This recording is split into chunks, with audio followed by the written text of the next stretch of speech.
जरूरत है सबको, मतदान की जरूरत है सबको। अभिमान के लिए एक लोकतंत्र चाहिए, अपने मत के लिए मतदान की जरूरत है अपने, मतदान की जरूरत है अपने।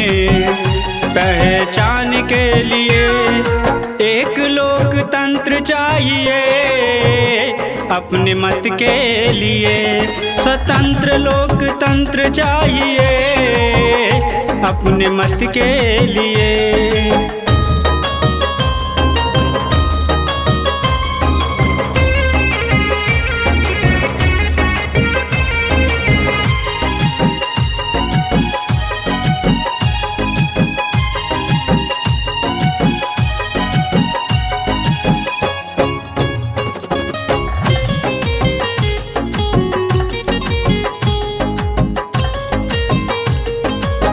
चुनाव एक पर्व है, नागरिक का गर्व है। चुनाव एक पर्व है, नागरिक का गर्व है।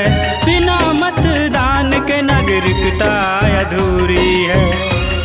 भारत के नौजवान, भारत के जय किसान, भारत के नौजवान, भारत के जय किसान। सबको जागृत करो इस चुनाव पर्व के लिए।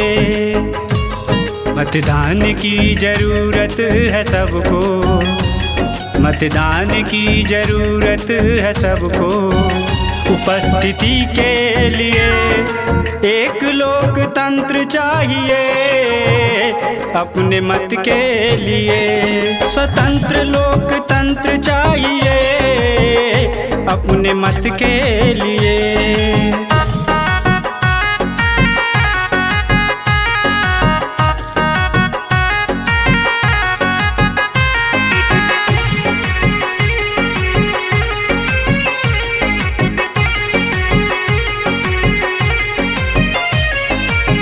वोटर के हाथों में सबकी तकदीरें हैं, वोटर के हाथों में सबकी तकदीरें हैं। झूठे सच्चे की यही तदबीरें हैं।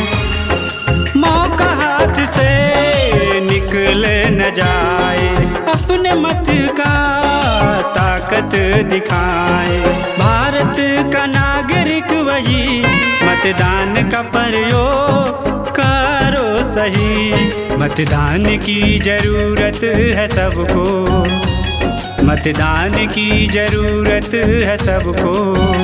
उपस्थिति के लिए एक लोकतंत्र चाहिए, अपने मत के लिए स्वतंत्र लोकतंत्र चाहिए, अपने मत के लिए।